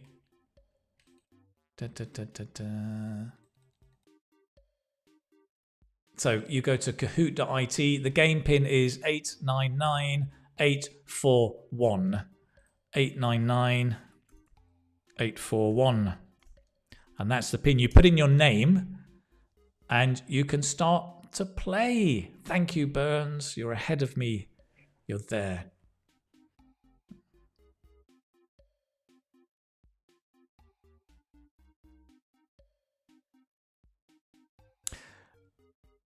Israeli asking about the model answers. The model answers I'm not doing today, but we will do those in the gold course. The gold course has more live lessons. There's one next week and the week after, and I'll be doing more model answers there that time. So come and join the gold course if you want more.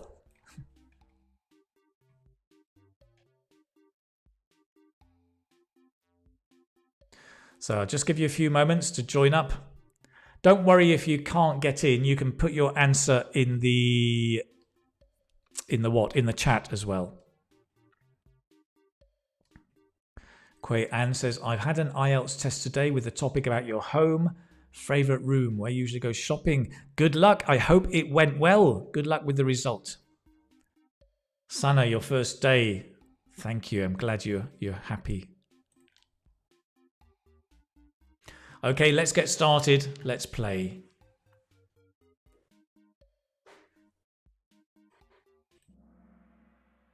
In memory of the Olympic Games. Politeness. Question 1. Which is the odd one out? Courteous, respectful, impolite, or well-mannered? So you've got 30 seconds to answer. Which one is the odd one out? Meaning which one is different, right? Is it courteous, respectful, well-mannered, impolite?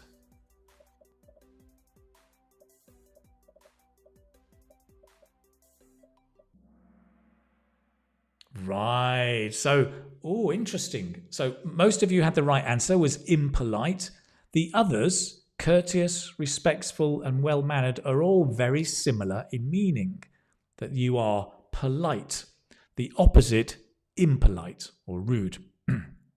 Okay, interesting. Let's have a look at the board. Oh, Eva, you're up at the top. Well done. Courteous girl is second. P's and Q's is third. Next question. He was so polite, blank me. At, on, out, or to. He was so polite, blank me. At, on, out, or to. What's the correct answer?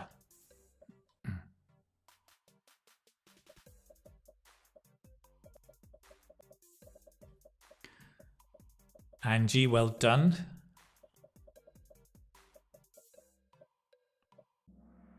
And also Anushka, well done. Yeah, most of you got that absolutely. He was so polite to me. We use to as a preposition here. Polite to me.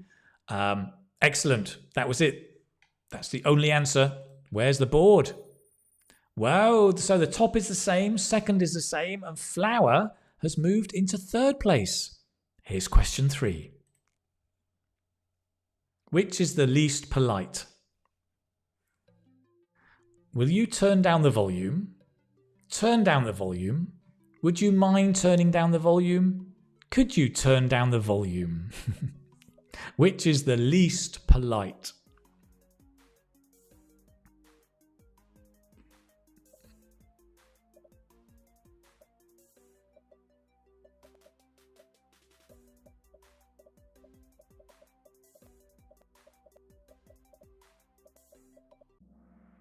Yeah, look at that. Well done, everybody. Well done. Turn down the volume. That imperative, not very polite. All the others, as their questions, are much politer. Will you turn down the volume? Would you mind turning down the volume? Could you turn down the volume? Yes, very, very well done. Okay. And just with these questions, as always, just remember, it's not black and white. It depends on the person, the context, the relationship, and the mood, right? If you're angry, all of those could sound impolite. So there are many factors to remember. Just to remind you, let's carry on. Where's the next one? Oh, well, where's the table? All things have changed. Flower has stolen into first place. Josemi is in second and Heka in third. Wow. P's and Q's, highest climber, up 15. It's the last question. She was so kind, she blank over backwards to help me. Turned, looked, bent, fell. She was so kind, she blank over backwards to help me. Turned, looked, bent, or fell.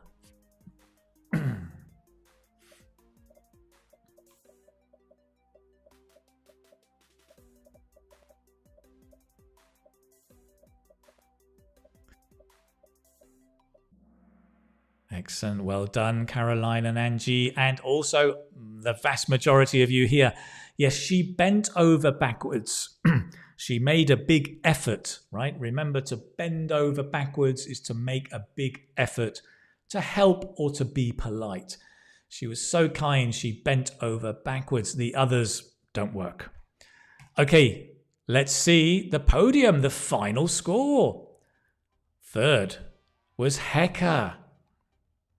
Second was Josemi, which means first. It was Flower. Well done. Politeness fourth and ever fifth. Fantastic. Well done. Congratulations to you. Great job. And well done to all of you for doing so well and for lasting 2 hours with me. It's a long lesson, I know. But absolutely brilliant. You've done a great job. Very pleased to see you here. Today we've been talking about the topic of politeness. We've looked at different aspects of politeness, right? We've been looking at today. What have we been looking at? We've been looking at the following. We've done some vocabulary, synonyms, antonyms, common phrases. We've done polite dialogues around requesting, interrupting, disagreeing with people, and how to do it politely. We've looked at some idioms. For example, this one, be on your best behavior, and others there that you can see later. The dad joke, well, you can like it or love it or not. The listening we did about being polite in the UK. And we've finished up on the Kahoot, and that brings us to the end. Just let me remind you, actually, as you're here, that you can contact me through Facebook, through Instagram, also the community in YouTube as well, and through the Keith Speaking Academy as well. And if you're on YouTube, please do remember, subscribe and turn on notifications. If you want to find out more about the Keith Speaking Academy, do go and visit me or the website. It's keithspeakingacademy.com. And there you can learn to speak English confidently and ace the IELTS speaking test. Even if you're not taking the test, there's lots of information there. The free live lessons, shortly, in a few hours, you'll be able to download the PDF and watch the video again. So this video is recorded on YouTube and Facebook, and you can come back and watch it. If you're interested in more live lessons on ambition, business people, complaints, medicine, the Olympics, childhood, family, any topic you imagine, they are all here. You can get them for free. You can also get my ebook about making mistakes in IELTS. And if you're interested in an online course, if you want to take your learning to a higher level, I can recommend the Gold course. This course is also on idioms, grammar, reading, writing, vocabulary. But in the Gold course, you get a whole range of different activities. And basically, it's based on the speaking success system. And in here, you study the lessons. You come to the live lessons. We have 2 extra ones every month. You practice speaking with other students around the world, and you review and learn. You can find out all the information here on the website. It's all there. So that's it. Thank you so much for joining me. It has, as always, been an absolute pleasure. And I wish you good luck with your study. If you're taking IELTS in the coming weeks, good luck. I'm sure it will go very, very well. Thank you, everybody. And I'll leave you with some music. And yes, that's it. We're kind of here at the end, right? Take care, everybody. I'll speak to you soon.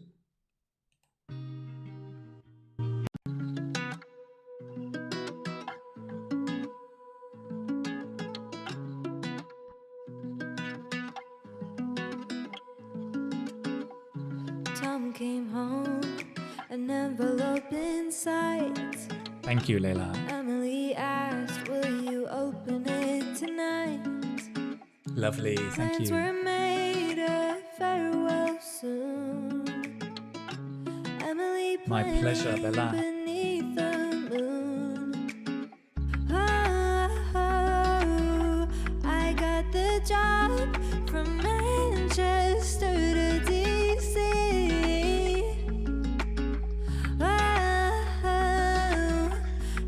Next live lesson, 5th of September. Finally could flee. Watchful eyes. For those of you on the Gold course, next week we have another live lesson. When Emily arrived, the sun shone bright. They dined in colors, a vibrant My pleasure. sight. Yet Tom seemed tired, something amiss.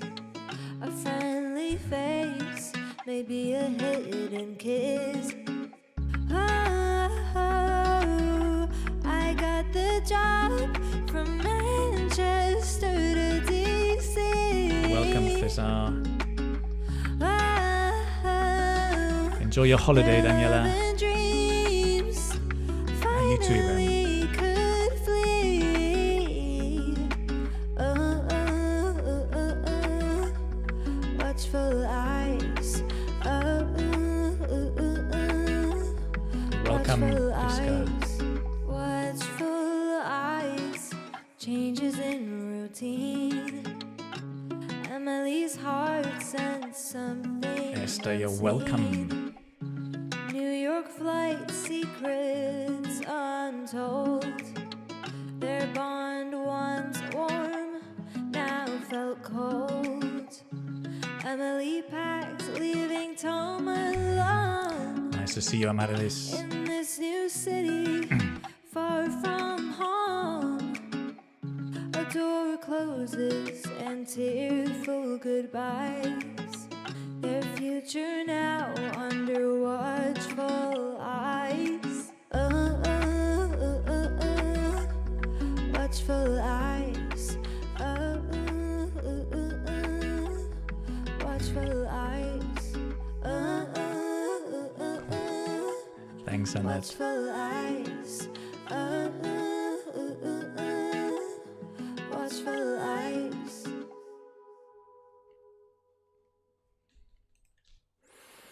Take care and 再见. Bye bye.